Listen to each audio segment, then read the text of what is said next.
Welcome to mega TV off the record.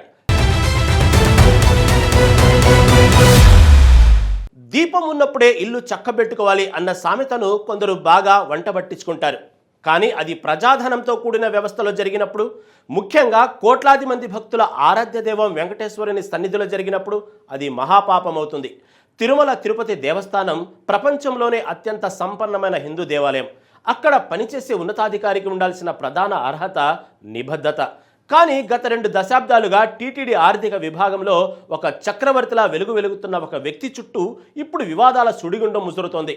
అతనే ప్రస్తుత incharge F&CAO Balaji. ఒక సాదాసీదా క్లర్క్ స్థాయి నుంచి IRS అధికారి ఉండాల్సిన కుర్చీని ఎలా దక్కించుకున్నారు? ప్రభుత్వాలు మారినా, పాలక మండళ్లు మారినా అతని పీఠం ఎందుకు కదలడం లేదు? కల్తీ నెయ్యి పాపంలో అతని పాత్ర ఎంత? దీనిపై మా ప్రత్యేక కథనం.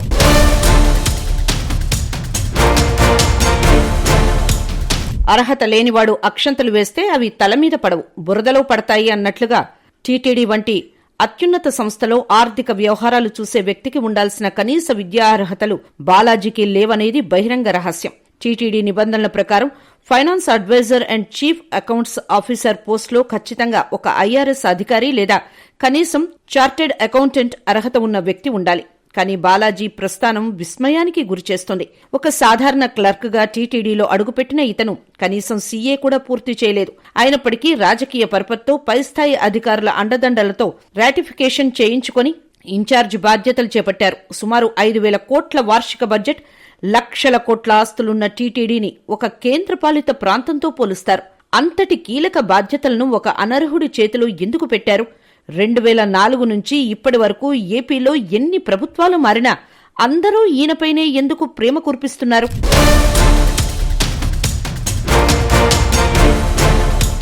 ఉరిమినా వాన పడదు, కానీ ఈసారి ఉరుములతో పాటు పిడుగు కూడా పడింది. టీటీడీలో శ్రీవారి లడ్డూ ప్రసాదం తయారీలో వాడిన కల్తీ నెయ్యి వ్యవహారం ప్రపంచవ్యాప్తంగా భక్తుల మనోభావాలను దెబ్బతీసింది. ఈ కుంభకోణంపై విచారణ చేపట్టిన సెట్ ప్రభుత్వానికి సమర్పించిన నివేదికలో సంచలన విషయాలను ప్రస్తావించింది. ముఖ్యంగా ఆర్థిక వ్యవహారాల పర్యవేక్షణలో బాలాజీ వైఫల్యాన్ని వేలెత్తి చూపింది. కల్తీ నెయ్యి సరఫరాను అడ్డుకోవాల్సిన కీలక స్థానంలో ఉండి టెండర్ నిబంధనలను మార్చినప్పుడు ఇతను ఎందుకు మౌనంగా ఉన్నారు? నెయ్యి ధర మార్కెట్ రేటు కంటే తక్కువగా ఉన్నప్పుడు నాణ్యత విషయంలో రాజీ జరుగుతోందని తెలిసినా నిధులు ఎలా విడుదల చేశారు? మాజీ ఈవో అనిల్ కుమార్ సింఘాల్, మాజీ అదనపు ఈవో ధర్మారెడ్డిలతో పాటు బాలాజీపై కూడా కఠిన చర్యలు తీసుకోవాలని సిట్ సిఫార్సు చేసింది. ఉన్నతాధికారులు చెప్పారని కళ్లు మూసుకుని సంతకాలు చేశారా? లేక ఈ కల్తీ లాభాల్లో ఇతనికి వాటా ఉందా? విధుల్లో నిర్లక్ష్యం వహించినందుకు బాలాజీపై తక్షణ చర్యలు తీసుకోవాలని సిట్ నివేదిక స్పష్టం చేసింది. నిబంధనల మార్పును అడ్డుకోకుండా కల్తీ నెయ్యి సరఫరాదారులకు పేమెంట్లు క్లియర్ చేయడంలో ఇతని పాత్రపై దర్యాప్తు జరుగుతోంది.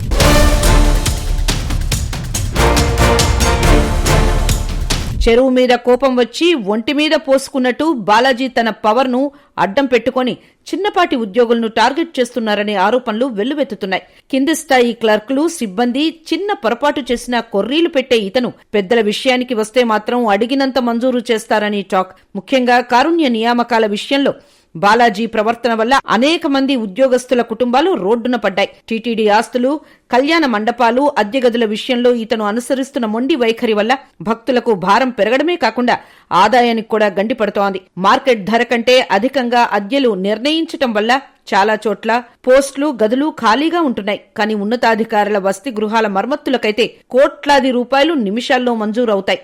ఇది పెద్దల అనుగ్రహం కోసమేనని భక్తులు విమర్శిస్తున్నారు.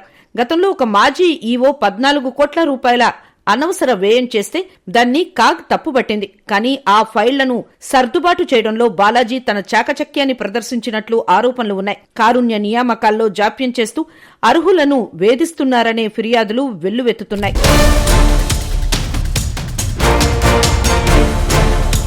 తప్పు చేసినవాడు తలదాచుకోక తప్పదు. సిట్ విచారణ ముమ్మరం కావడంతో ఎక్కడ తన్ను విచారణకు పిలుస్తారనే భయంతో బాలాజీ గత 20 రోజులుగా సెలవు పెట్టి అజ్ఞాతంలోకి వెళ్లినట్లు సమాచారం. తనపై క్రమశిక్షణా చర్యలు తీసుకునే అవకాశం ఉందని ముందే ఊహించి తప్పించుకోవడానికే ఈ సెలవు నాటకమని ఉద్యోగ వర్గాల్లో చర్చ నడుస్తోంది. ఒక IRS అధికారి ఉండాల్సిన చోట ఇన్ని ఆరోపణలు ఉన్న వ్యక్తిని ఇంకా కొనసాగించడం టీటీడీ ప్రతిష్టకే భంగకరం. గత 20 ఏళ్లుగా రాజకీయ నాయకులను, ఉన్నతాధికారులను తన గుప్పెట్లో పెట్టుకుని వ్యవస్థను శాసిస్తున్న బాలాజీకి ఈసారి చెక్ పడుతుందా? భక్తుల మనోభావాలతో ఆడుకున్న వారికి శిక్ష పడుతుందా అన్నది ఇప్పుడు $1 మిలియన్ ప్రశ్న.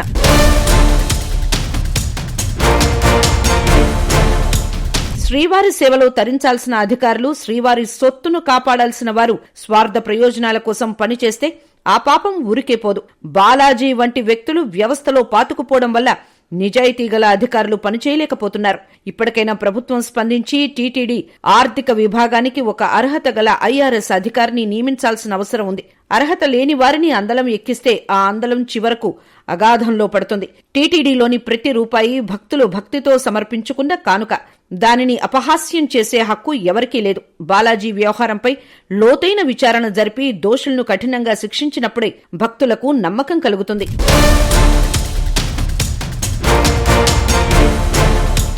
నిజం నిప్పులాంటిది, ఆలస్యంగానైనా బయటకు వస్తుంది. టీటీడీలో బాలాజీ సామ్రాజ్యంపై వస్తున్న ఈ ఆరోపణలు కేవలం ఆరంభం మాత్రమేనా, లేక దీని వెనక ఇంకా పెద్ద తలకాయలు ఉన్నాయా అన్నది విచారణలో తేలాల్సి ఉంది. ఏది ఏమైనా కలియుగ దైవం సన్నిధిలో అవినీతికి తావు లేకుండా చూడాల్సిన బాధ్యత అందరిపై ఉంది. మరి ప్రభుత్వం ఈ అనర్హుడిపై ఎలాంటి కొరడా ఝుళిపిస్తోందో వేచి చూడాలి.